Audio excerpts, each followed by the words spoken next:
Hi again everyone! Now we will continue from where we left off in the last lesson on modifying elements in our project. We will start with section 2, where we need to adjust the area of this room to ensure there is enough height between the staircase and the floor. To do this, let's go to the Annotate tab and click on Detail Line.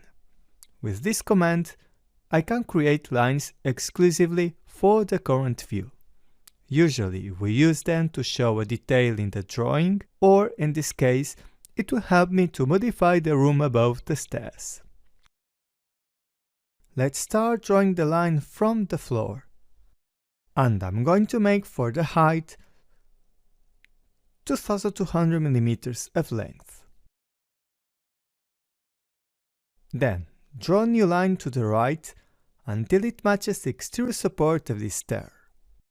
Finally, I make another line, this one vertical, to intersect with the floor, and press Escape at the end. Next, it's easy.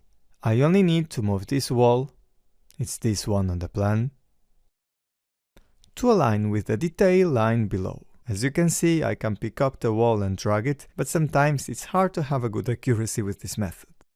Press Escape, and in my opinion, it's better with the Move command or with Align. I'm going to show you how this works, as I find it really useful. It's simple. Select the line as a reference, and next, I'm going to click on a reference line of an object, this one, and look that it moves exactly to that place. You might also have noticed that the floor moved automatically, and this happens when the boundary is aligned with the wall. We are again at a 3D view, and on the next step we are going to align the door with the window here. In this case, as we need to align elements located on different floors, the best way is to open the elevation where I can see this facade. It's the south elevation. Now with the command Align,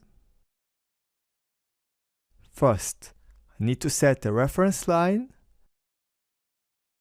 at this side of the window, and then I need to pick the entity to align, this side of the door, and now the objects are aligned. Okay, I want to take the opportunity to talk about constraints. Can you see this lock here? Now it's open, but if I click to close it, now both elements are constrained with this reference, meaning that if I move the window, the door also comes along to keep the alignment. This is a very important and useful tip in Revit. Also, there is another tip that I didn't mention. The exterior wall has this pattern with too many lines, making it difficult to select references, as the pointer snaps to every line. To facilitate, we can change these graphics.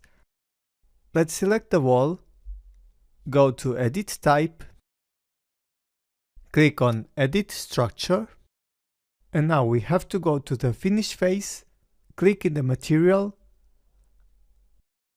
and in this window, we have to go to the Graphics tab, and here we have the pattern.